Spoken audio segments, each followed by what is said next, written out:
मेरे अजीज दोस्तों और बुजुर्गों, मेरी आपसे भी शिकायत है, जब CAA NRC का एहतजाज हुआ, आपने हिस्सा लिया? आपने लिया? जुलूस निकाले बीजापुर में? खूब निकाले। कितने निकाले?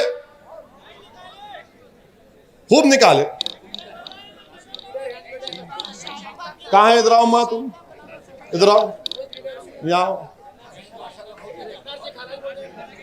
ठहरो जरा, तुम यहाँ आओ। क्या बोलते हैं इनको? क्या बोलते हैं इनको? इनको NRC खाला बोलते,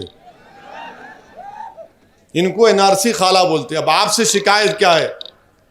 हम पूरे भारत में जुलूस निकाले, पूरे हर जगह पे पुरअमन प्रोटेस्ट हुआ, उसके बाद आप खामोश हो गए, उसके बाद ठंडे पड़ गए।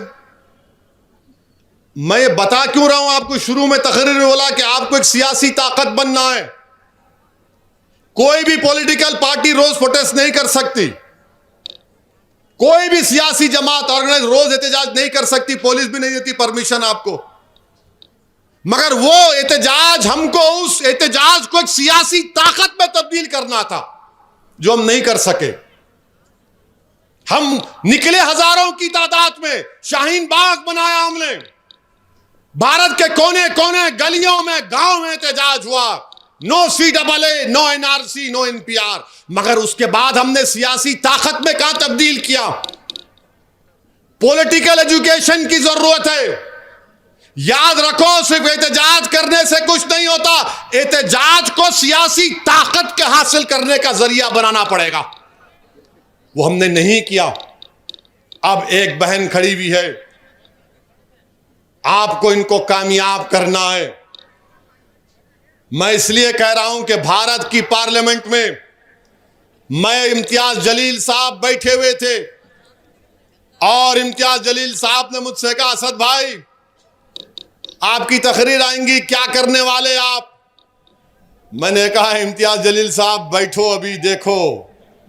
हम उनको बिठाए, पूरी तकरीर मैं किया और आखिर में मैंने भाजपा के 300 MPs के सामने, कांग्रेस के कितने चिट्टे हैं कि नहीं मालूम, 40 है, 40 है शायद, हाँ, बहरहाल,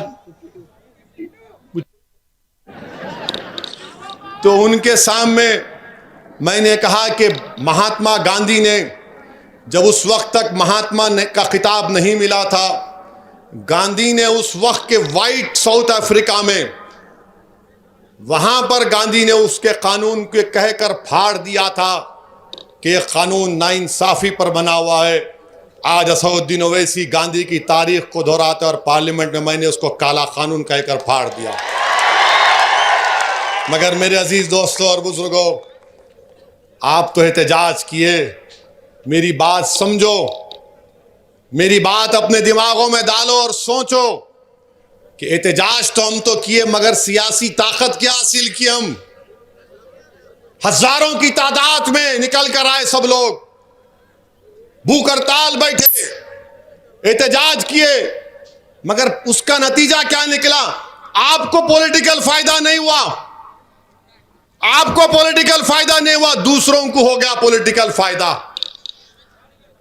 यानी हम वो दखनी एक कहावत है ना कि क्या बोलते हैं, मामू की दुकान पे नाना की दुकान पे, क्या मामू की दुकान पे नाना की फातिया। यानी हम लड़ रहे, आप फायदा उठा रहे। तो इसीलिए आपसे अपील कर रहा हूं कि आप एक सियासी ताकत बनिए, अपने नुमाइंदों को कामयाब करिए, ये चारों कॉरपोरेटर्स को आप वोट डालिए, लीडरशिप बनाइए।